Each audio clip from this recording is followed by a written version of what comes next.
ভারতে আমরা শুনেছি সঙ্গীত শিল্পকলার এত চর্চা হয়, সেই দেশ এত নিম্নরুচির পরিচয় দেবে এটা আমরা কল্পনা করতে পারি।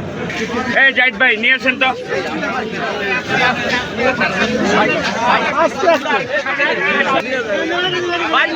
সাইডের থেকে কভার করি, সাইডের থেকে কভার করি।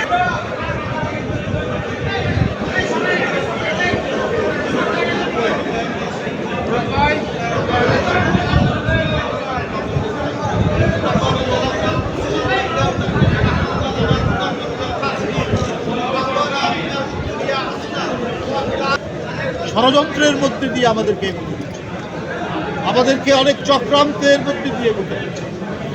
বাংলাদেশ জাতীয়তাবাদী দল অন্ধকারের গুহা থেকে একদলীয় দুঃশাসনের সেই ভয়ঙ্কর ফ্যাসিবাদ থেকে বহুদলীয় গণতন্ত্রের মুক্ত বাতাস নিয়ে এসেছিলেন শহীদ রাষ্ট্রপতি জিয়া রহমান। বন্ধুরা আমার, গত কয়েকদিন আগে 2-3 দিন আগে দুর্গাপূজা সম্পন্ন কিনা ষড়যন্ত্র হয়েছে, কতটা ষড়যন্ত্র হয়েছে আমরা দেখেছি।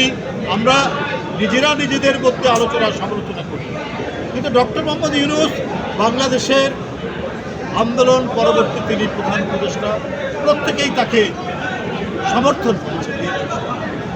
আমরা দেখতে পেয়ে ভারতে আমরা শুনেছি সঙ্গীত শিল্পকলার এত চর্চা হয়, সেই দেশ এত নিম্নরুচির পরিচয় দেবে এটা আমরা কল্পনা করতে পারি। আজকে বাংলাদেশে সাম্প্রদায়িক সংঘাত তৈরি করার জন্য নানাবিধ প্রক্রিয়া চলছে, কিন্তু এদেশের জনগণ, এদেশের মানুষ, এদেশের দর্শকপ্রেমিক মানুষ, এদেশের হিন্দু মুসলমান জনগোষ্ঠী সবাই টের পেয়েছে কোথা থেকে কী হচ্ছে। তাই সবাই একত্রিত হয়ে এবারের হিন্দু ধর্মাবলম্বী মানুষদের দুর্গাপূজা হয়েছে অত্যন্ত সাড়ম্বরে, অত্যন্ত উৎসাহ উদ্দীপনার মধ্যে দিয়ে তাদের উৎসব পালন করেছে, সকল ষড়যন্ত্রকে প্রতিহত করে।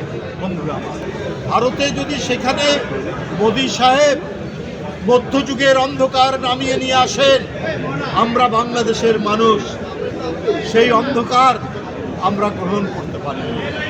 এদেশের মানুষ কি হিন্দু কি মুসলমান, কি আলেম কি ওলামা, কি মসজিদের মুয়াজ্জিন, মসজিদের ইমাম, মাদ্রাসার ছাত্র, প্রত্যেকেই আপনার পূজা মণ্ডপ পাহারা দিয়েছে।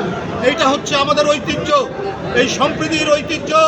আমাদের দীর্ঘদিনের আমাদের নেতা দেশনায়ক তারেক রহমান তিনি সুস্পষ্টভাবে বলেছেন, আমরা দীর্ঘদিন সম্প্রীতির বন্ধনে আবদ্ধ।